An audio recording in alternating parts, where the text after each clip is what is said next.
Welcome to the Magnetic Resonance Imaging, MRI, information session. My name is Erin Ruggieri. I'm one of the marketing coordinators here at BCIT. And we are having a presentation tonight by Domenico Celli, our program head, and Maninder Desi, our program advisor. So we will start off with Domenico in a little bit here, but before we do, I wanted to get to a few housekeeping things. Firstly, you're welcome to leave your camera on if you like, but please do keep yourself on mute for the length of our presentation. At the end of the presentation, we'll have some time for Q&A, questions and answers. And at that time, you're welcome to type your questions into the chat, or you at that time can unmute yourself and ask questions since we're a smaller group tonight. We just don't want people having kind of background noise on while we're speaking, as that can get a little distracting for all of us. Okay, going to the next slide. I also want to say that the British Columbia Institute of Technology acknowledges that our campuses are located on the unceded traditional territories of the Coast Salish nations of the Squamish, Tsleil-Waututh, and Musqueam. So our agenda for this evening will include the welcome and introductions that I'm doing right now, and then we'll have a presentation and program overview, and then program advising will speak, and then we'll finish off with our Q&A at the end and some links and information on how you can ask us further questions and get in touch after the session. As I mentioned too, this session is being recorded, so at the end of this week, or towards the end of this week, hopefully, we will be sending an email out to everyone who registered with a recording of this session and with links to the PowerPoint presentation. So you have all this information at your fingertips to review if you kind of missed something tonight, or go over anything too quickly for you. So at this time, I want to pass it over to Domenico, and he can go ahead and share his information and expertise. Oh, hello everyone. Thanks for coming. My name is Domenico, and I'm the program head for the MRI program. And I think the first thing we want to do is ask our question, right? Yes, we'll start with a little poll. Yeah, so I have a question for you. What does a patient have to wear when they get an MRI? Something that all patients have to wear when they get an MRI. No? Okay, we're going to end polling there, and we'll share the results, and Domenico will tell us if we're right or wrong. Okay, half and half, one each. All right, well, the right answer is earplugs. All MRI patients have to wear hearing protection because the scanners are very loud. And when you're put inside the scanner, it's really, really loud. And so to protect your ears from any hearing loss, we have to give you some kind of ear protection, which usually involves earplugs. But it could also be headphones, or it could be a combination of the two. And that way, sometimes it will play music for you while you're having your scan done. Okay, so what is MRI? MRI stands for magnetic resonance imaging, and it's the newest modality that's used for imaging in medicine, and it can see any abnormalities. It started around mid 1980s, and it's expanded tremendously since then. So MRI uses, as I say, magnetic fields and radio waves to make images of your body. And so basically what happens is the MRI scanner is just a huge magnet that kind of aligns the protons in your body, and then they're bombarded with radio waves. We use hydrogen protons, by the way, so all MRI imaging is imaging of the hydrogen protons in your body. So when the radio waves hit the protons, it gets them all excited, and then we turn off the radio waves and they relax back. And when they relax back, they give off a signal, very much like, say, a radio signal from a radio station. And then we have antennas either close to your body or within the bore of the system that picks up those radio waves and that come back, and they're used to make the images. So because of this, MRI doesn't use any harmful radiation in any way. So you can have as many MRI scans as needed, and there's no potential harmful effects to your body like there is with some other imaging systems. And also, as a technologist working in MRI, you don't have to worry about being exposed to any dangerous radiation.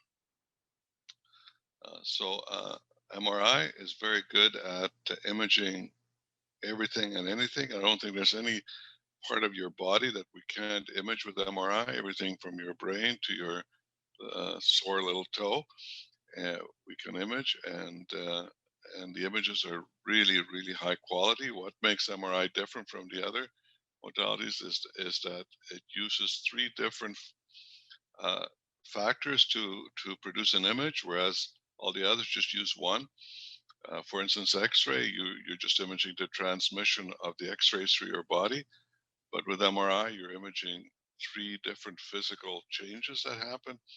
And because of that, it makes it very flexible, and we can make the images look in many different ways to accentuate any abnormalities. So it's a very exciting um, method of imaging, and it's got lots of potential, and it's very dependent on technologists to know how to manipulate all the factors to produce the best images. So it's very challenging type of modality of medical imaging modality for technologists. So how do you know if MRI is for you? MRI is right now is what we call a second discipline uh, program. So that means that you already have to be a technologist, a nuclear medicine, or a radiographer, or sonography, or radiation therapy technologist. So MRI is seen right now as kind of an advancement in your career, that you're already a technologist and you can go on and get your MRI certification, and then you have two modalities that you can work in. So you have much more flexibility. But my experience is when people become MRI technologists and get start working MRI, they become so interested in the field that they really don't want to do anything else, because it's such an exciting area to work in.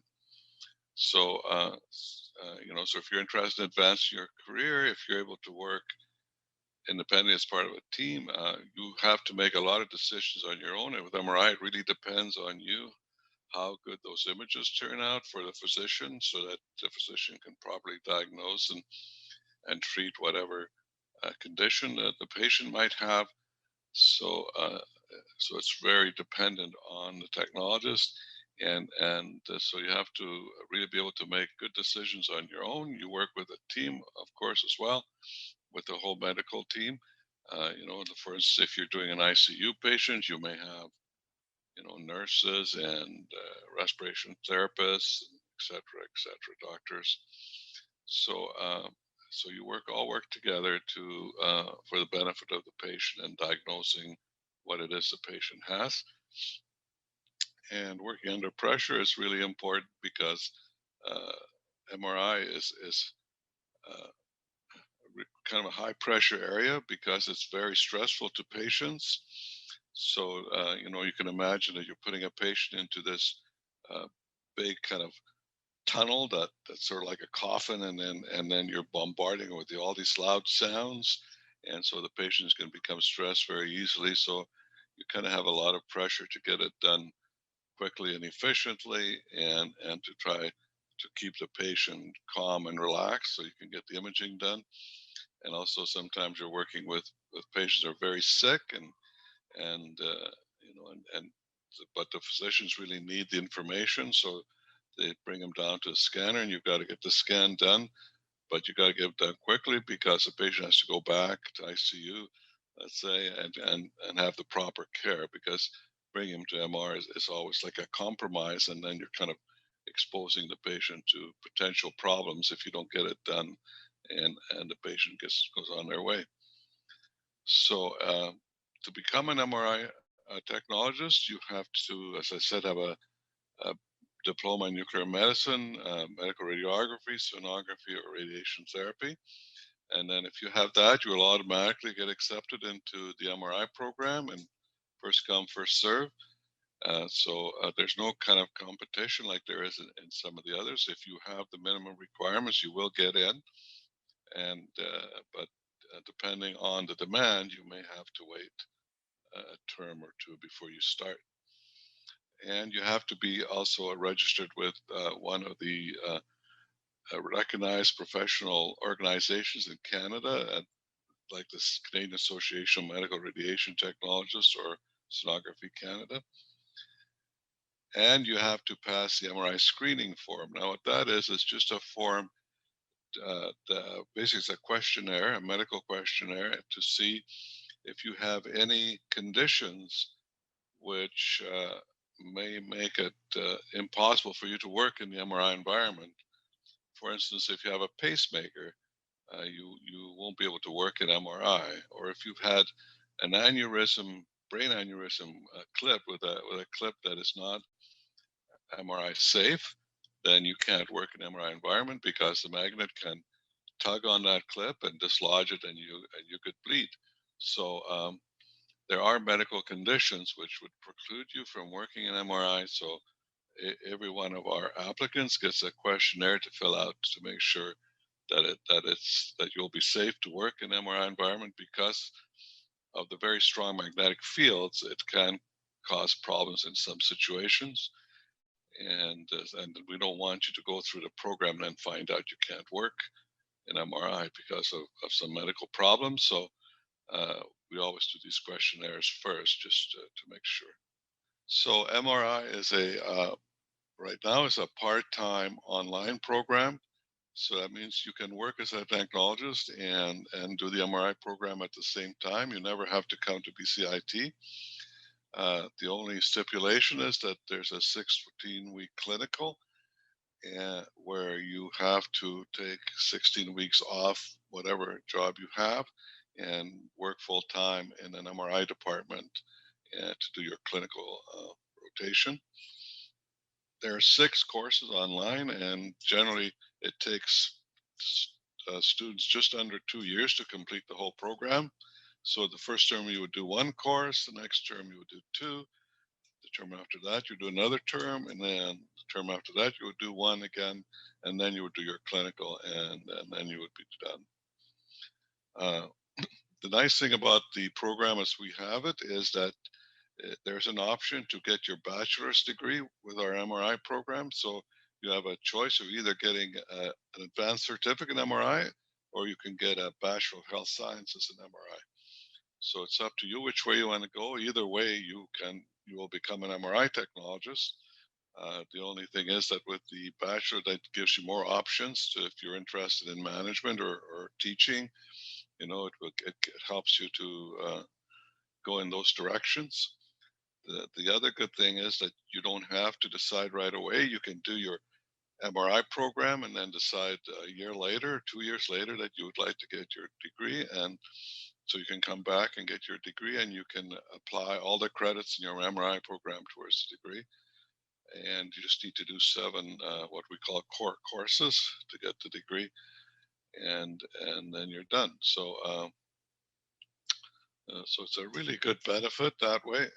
Now, the other thing I'd like to say, which we don't have here, but which I know will be coming, is that, which is probably more pertinent for you, is that we will have an entry-level MRI program, what we call a first discipline MRI program, or a diploma program. It'll be like radiography or nuclear medicine, where you don't have to be a technologist before you can be accepted. You can just go right in with the same kind of prerequisites that you would if you check the radiography program, for instance. Check your prerequisites will be very similar to that, and it will be a 2-year diploma program, and you can go in and get your diploma in MRI and start working as an MRI technologist.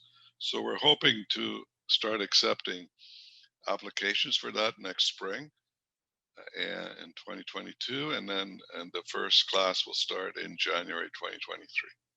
So as far as jobs, there are tons of jobs in MRI. It's huge demand right now. I know right now for sure that there are 31 positions vacant in the province of BC for MRI technologists, and there's like 24 just in the Lower Mainland alone. So there are tons and tons of jobs. There's going to be new scanners also coming online.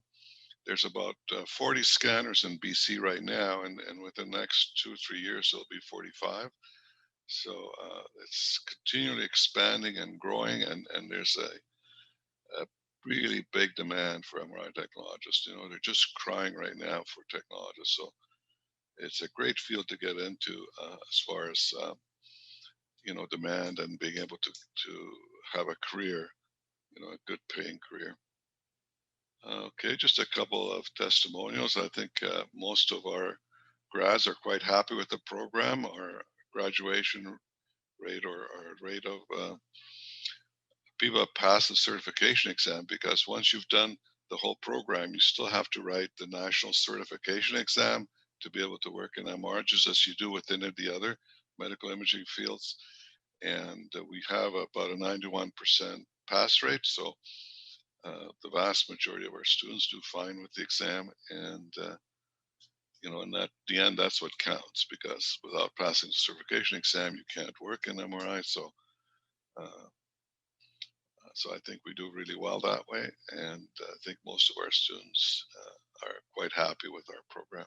It is a very popular program. We have full classes every term. We take 3 terms, 3 terms per year, with 18 students per term, and they all fill up. So it's really popular and well received, not just in BC, but across the country, because our program is also national.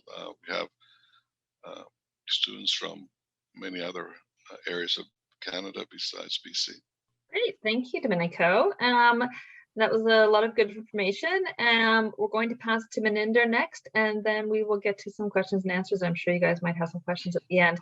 But Maninder, please take it away. Thanks, Erin. Thanks, Domenico.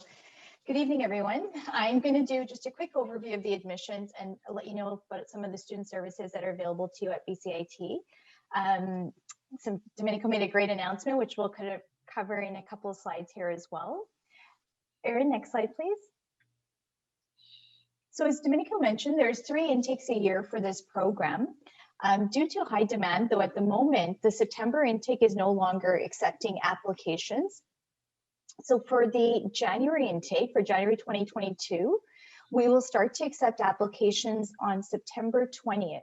So that is the day that the system will allow you to apply for the next intake, which is January. Normally, we accept applications all year round, so you can keep an eye on the entrance requirements page if you are looking to apply for future intakes to see when we will be accepting applications. So as Domenico mentioned, this program has post-secondary requirements currently. So to enter this program, you need to have completed one of the programs mentioned here. If you don't have one of these programs mentioned, then you need to consider doing one of these programs first. There's some information sessions being held for some of these programs this week. If you haven't had a chance to attend, or you won't have a chance to attend, we do have information on each of the program web pages, along with a link to a previous information session. And then if you have any questions about these programs, you can reach out to us. The English requirement, for most students who have done one of these programs, you will likely have met the English requirement by having taken one of these programs. Now, if you don't have one of these programs, it appears now you have the option to wait to apply for a future intake of this program, which will be a diploma program.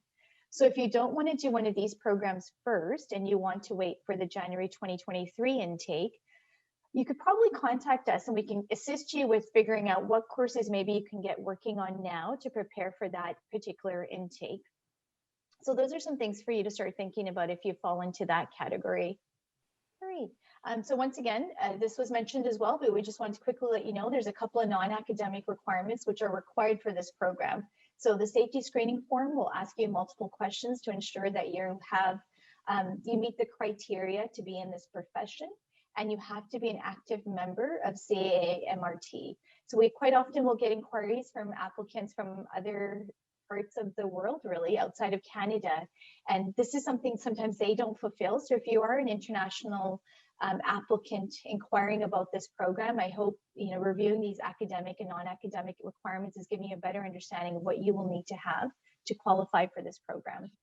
So the application process takes place entirely online. So when you're ready to apply, so whether that means September 20th for the January 2022 intake, you will be applying online. It's a relatively straightforward application when the time comes to apply. On September 20th, when the applications do open, you can go ahead and look at the online application and you can start filling it out at your own pace. So you can, fill out different sections and then come back to it and complete it at a different time. It won't be submitted until you've actually paid your application fee and you've submitted it. Prior to that, you can work on the application, upload your documents. But as Domenico mentioned, entry is on a first qualified basis. So it is important to get your application in soon after the date applications are accepted, because it appears it will fill quite quickly for January as well. Great. So the transcripts that are required for this program and any other documents like your CAMRT, proof of being an active member, all of those documents need to be submitted as PDF files. For transcripts, you can either request them if you are not a BCIT graduate. If you are a BCIT graduate, you don't need to submit official transcripts. You can just clearly indicate the program you graduated from, and we will be able to check that. Admissions will be able to access your records. But if you are an external graduate, you can request electronic copies if your school provides electronic copies.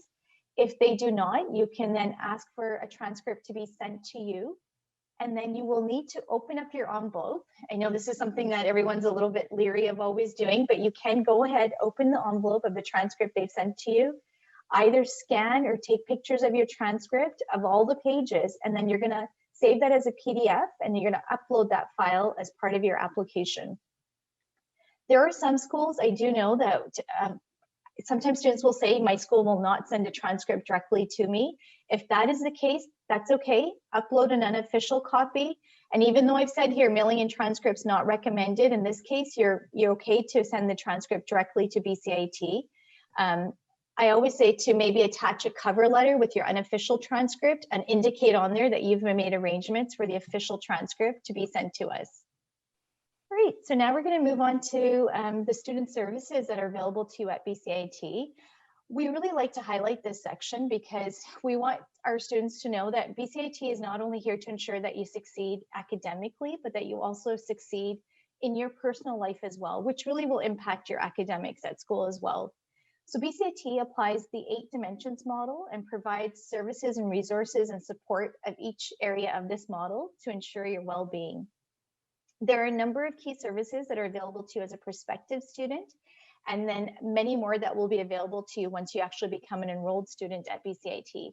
So to learn more about these, please go to our website. I believe Darren just put the link into the chat as well, and become familiar with all the different types of services that are available to you as a student. If you're not certain of which service you should be using for whichever need you have, our student life office is the first point of contact, and then you can go to them and they'll direct you in the appropriate direction.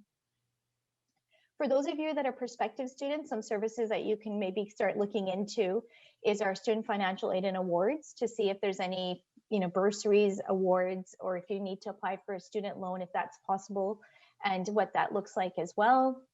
Accessibility services, if you feel that you may need some additional assistance in your courses, our accessibility services is there to assist you with any extra need that you may need. And then our Indigenous Services Department, for any of you that are of Indigenous background, they are here to provide various types of support to while you plan to enter BCIT and during your time of study at BCIT as well. So I believe this is one of our last slides for advising. You can contact us for information on this program. Domenico is also going to be a great resource for you to reach out to for this program as well at this time. And then if you are in the category of needing to take one of the other programs, then we're definitely your point of contact to figure out how to get into something like medical radiography, nuclear medicine, or planning for the future program of a diploma in MRI as well. So thank you for your time. At this point, I'm going to pass it on to Erin, and I'll be here for the question period. Thanks, Maninder. So before we go into question and answer, I wanted to highlight some of our social media that you can check out to find out more about the program, about the School of Health, what BCIT is up to, we have Facebook, Twitter, Instagram, YouTube, LinkedIn. We kind of run the gamut of everything. So please do check us out online. We used to run campus tours, which we aren't during COVID, and this is an online program, so I don't know if you're completely interested in that anyways. But we also have different events through the year, like different info sessions like this, and our big info session twice a year that you're welcome to check out. Just quick information there. So going to our questions and answers. If you do have questions for us, I'd love it if you could type them into the chat. Darren's been posting some links in there for everyone to look at. So if you're not sure where the chat is, that's exactly where the links keep popping up. Since we don't have any questions coming up at the moment, if you do want to unmute yourself and ask a quick question, that would be totally okay too, since we're a smaller group. So, any questions, anyone? I can see all your names, but none of your faces. So I'm trying to see if there's anything we can answer for you. Anything that you think that you weren't totally clear on. LW has a question. What is the average age of the grads and current MRI techs? That's a good question. I know a lot of our other programs have kind of said, oh, we kind of skew to this demographic or this demographic. So Domenico, what is the demographic for students like? It's all over, of course. I mean, because it's a second discipline program, they're already technologists. They can be anywhere from very recent graduates, like some of our students are graduates from radiography, and like within 3 months that they graduate, they go into MRI because that's what they really wanted to do anyway. So we have, you know, very young ones because of that, and then we have older ones. Let's say someone's been an ultrasound technologist for 20 years. Sometimes with ultrasound, they get this problem with their wrist, their hand, because they wave this wand around day in and day out, and so they can't do it very well anymore. So they want to do something else. So they pick MRI.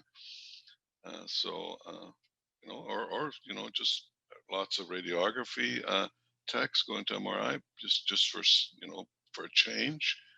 So it can be anything from a very recent grad that's like 24 or something to someone who's in their 50s who just decide they just want to change. Good answer. Yes, don't be swayed away if you are over the age of 30. You're not too old for a career change. I'm going to ask a question, Dominica, that I think some students may have is, can they take a break in their studies? So for example, if there's some terms that they don't want to take classes, is that possible? Yeah, absolutely. I mean, the BCIT policy is they can take 7 years to complete the program. Now, we don't recommend that because it's not going to work out very well if you do it like that, because you're going to forget everything. MRI is not an easy discipline, you know, to be honest. It's quite complicated, quite complex. So you really have to keep it up, or you're going to forget things. So we always recommend that they follow. We have a recommended progression that they follow, and because we know that is the most likely way of succeeding and becoming a technologist. So that progression takes about just under 2 years to complete. So this is what we recommend, because we know will give you the greatest chance of success. But on the other hand, we can't prevent people from following their own progression, because BCIT policy says they have 7 years to complete the program. Domenico, following up on the question before, LW was saying it's easy to get carpal tunnel in this field then. I think LW, what Domenico was actually referring to was people who work in sonography. So people who work in sonography, their wrists might get tired of their action, and that's why they might want to switch to MRI. In MRI, you're not doing a lot that would give you carpal tunnel, I don't think. Yeah, that's right. I was talking about sonography. You know, in ultrasound, they have a very repetitive action that they do day in and day out. And years after that, some of them have problems with their shoulder or their wrist, and so they're looking for something else to do. MRI has no such repetitive action. You're doing different things all the time, so it's not an issue. Yeah, a little easier on the body then. That's good. Yeah, she says thanks for the clarification. MRI is a great field to get into right now, everyone. I mean, there are so many expanding MRIs across the province. I know there's new sites. I think the MRI machine at RCH, as of a couple of years ago, was running 24/7. I got a call to have my MRI at like 2 in the morning or something. Fun. That was great for a patient. There's obviously an increased need for this right now. It's going to continue to expand as well. You know, the MRI is really the future. You know, and so it's just going to grow and grow and grow, because there's every day there's new techniques that come out to use MRI for imaging. Are there MRIs, Domenico, in places other than hospitals? Yes, there's clinics. There's a number of clinics around the Lower Mainland, MRI clinics, and there's research MRI scanners. So a number of sites use MRI for, you know, research, like let's say multiple sclerosis research. You know, they would give patients a drug and to see how effective it is, so they would scan them over and over again. MRI is great for that because you can scan them 1 million times and it doesn't hurt. So that way they can follow the patient with the drug and see if it's effective. You know, so there's lots of research like that going on. So that answers the question that we had. A lot of myself over the years. So that answers the question of, do MRI techs work in places other than hospitals? Yes, they do. Clinics and research. So research clinics and hospitals, basically. Yeah. So Martina has a question. After you finish sonography or the radiography diploma, do you need to have work experience for a period of time, or can you apply for MRI right away? No, you can apply right away, because if you look at our website, it says you need 6 months of clinical experience, but we count the clinical experience you get in the program from the other program as clinical experience, and all the other programs offer roughly a year of clinical experience. So yeah, so that won't be an issue. So as soon as you complete the other program, you have to pass it though, and you have to get certified. So you have to complete the program, write their certification exam, and as soon as you pass that, you can apply into MRI. If there's no further questions, I just wanted to again point out these 2 email addresses on the screen. So if you have any questions on how to apply, how to get started in the program, you can contact Program Advising at their email address there, and you'll get Meninda or one of her colleagues. And if you have any questions about MRI, the profession, the program, the work you would do, please do contact Domenico, and he's been in MRI for quite a few years now, and he's happy to answer any of your questions. Oh, we do have one more question. What's the starting wage for MRI techs? The starting wage is 30. I'd like to say around $36 an hour, something like that. I'm not entirely sure exactly, but it's in that ballpark. But your wage goes up as you gain experience, and so an experienced technologist, say 5 years experience, would be making around $42 an hour right now at the hospital. Yeah, and then I imagine clinics have their own pay scale and sort of research facilities. Yeah, clinics and research facilities have their own pay scales because they're not in the unions like the hospitals. Okay, great. Lots of good questions. Again, if you have any other questions that come up as you're kind of mulling this idea over, please do reach out and contact us, and we look forward to hearing from you guys further and hopefully helping you out with the start of a great new career. Again, I want to thank everybody for attending, and we will be sending you a copy of this video recording and PowerPoint within the next week or so. So again, thank you all for joining us this evening. Thank you very much. Bye.